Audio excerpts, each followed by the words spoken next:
পৃথিবীর কোন এতিম যেন বলতে না পারে নবীজি আমার ব্যাপারে কি বলবেন, আমি তো এতিম মানুষ, আর তিনি আমার ব্যাপারে কিভাবে আমার দরদ বুঝবেন। নবীজি আল্লাহ পাক এমন এতিম বানালেন, সমস্ত দুনিয়ার এতিমদের সরদার বানালেন। মায়ের পেটে যখন তিনি ছিলেন 6 মাসের সময় মায়ের পেটে থাকাকালীন বাপের এতিম হয়ে গেলেন। যখন প্রসব বেদনা শুরু হয়েছে মায়ের, দুনিয়ায় যখন তিনি আসবেন, হযরতে আমেনা ঘরের ভিতরে বসে তার অবস্থাটা কি, এই সন্তান পৃথিবীতে আসতে পরে যিনি সবচাইতে বেশি খুশি হবেন তিনি তো আজ দুনিয়ায় নাই।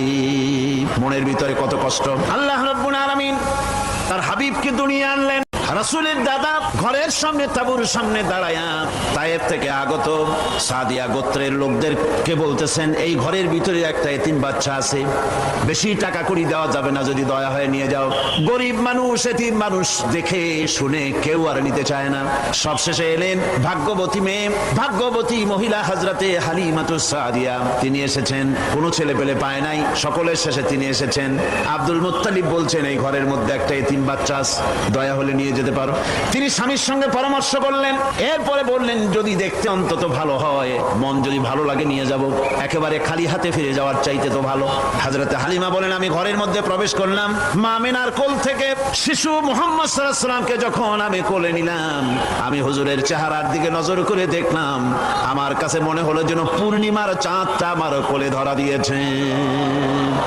রাসূল কি শিশু মুহাম্মদ সাল্লাল্লাহু আলাইহি ওয়াসাল্লাম কি যখন নিয়ে বাড়ির দিকে রওনা হলাম, যে গাধা আমার সকলের পেছনে এসেছে সেই গাধা এখন সকলের আগে ছুটে চলে যায়। এরপরে বাড়ি যখন নিয়ে গেলাম, কুয়ায় পানি বাড়লো, গাছে ফসল বাড়লো, খেজুর গাছে খেজুর বাড়তে লাগলো, জমিনে ফলন বেড়ে গেল। রাসূলের দুধ বোন সাইমা রাসূলকে নিয়ে মুহাম্মদ সাল্লাল্লাহু আলাইহি ওয়াসাল্লাম তাকে দোলনা নিয়ে দোল দিতেছে। কি আশ্চর্য অবস্থা! সাইমা তাকে দোল দিচ্ছে আর বলতেছে, বেঁচে থাকুক মুহাম্মদ সাল্লাল্লাহু আলাইহি ওয়াসাল্লাম, সে দীর্ঘজীবী হোক। কবি লিখতেছেন, কি আশ্চর্য কথা, বেদুইন বালিকা কারে নিয়ে দোল দেয় সে কি তা জানে? বিশ্বনবী মুহাম্মদ রাসূলুল্লাহ সাল্লাল্লাহু আলাইহি ওয়াসাল্লাম এভাবে এতিম অবস্থায় জীবন তার শুরু হলো। যখন তিনি ফিরে এলেন 6 বছর বয়সের সময়, যখন মায়ের কাছে তিনি ফিরে এসেছেন, প্রতিদিন তিনি খেলা দেখতে যান ময়দানে। ইতিহাসের মধ্যে লেখা হয়েছে, মা প্রতিদিন সন্ধ্যার সময় তাকে ফিরে পান। আজকে সন্ধ্যা হয়ে গেছে, শিশু মুহাম্মদ সাল্লাল্লাহু আলাইহি ওয়াসাল্লাম বাড়ি ফেরেন না। কারণ কি, কেন বাড়ি ফেরে না? সন্ধ্যার দিকে তিনি চলে গিয়েছেন পাহাড়িয়া ময়দানে, যে দেখেন ধুধু করতেছে চতুর্দিকে, সন্ধ্যা হয়ে গেছে, অন্ধকার হয়ে গেছে, কোনো ছেলে পেলে নাই, কেউ নাই। পাহাড়ের পাদদেশে বসে শিশু মুহাম্মদ সাল্লাল্লাহু আলাইহি ওয়াসাল্লাম কাঁদতেছেন। মা প্রশ্ন করলেন, বাবারে সন্ধ্যা উত্তীর্ণ হয়ে গেল, কেন একা একা বসে বসে কাঁদো? তিনি বলছেন, মাজি আজ কদিন খেলা দেখতে আসলাম ময়দানে, প্রতিদিন দেখি যখন সন্ধ্যা হয়ে যায় মুরব্বী শ্রেণীর কিছু লোক আসে, ছেলেকে নাম ধরে ডাক দেয়, ছেলেরা দৌড়ে তারা বাবার কাছে চলে যায়, আর বাবা ছেলেকে করে নিয়ে মুখে চুমা দিয়ে বাড়ির দিকে নিয়ে যায়।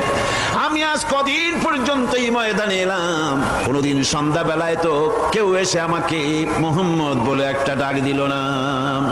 আমার আব্বা কি নাই? আল্লাহ রাব্বুল আলামিন বলেন, আলাম ইয়াজিদকা ইয়াতীমান ফাওয়া, এরকম এতিম অবস্থায় পেয়ে আমি কি আপনাকে আশ্রয় দেই নাই? আপনাকে আমি পেয়েছি এতিম অবস্থায়, এরপরে আমি আপনারে আশ্রয় দিলাম।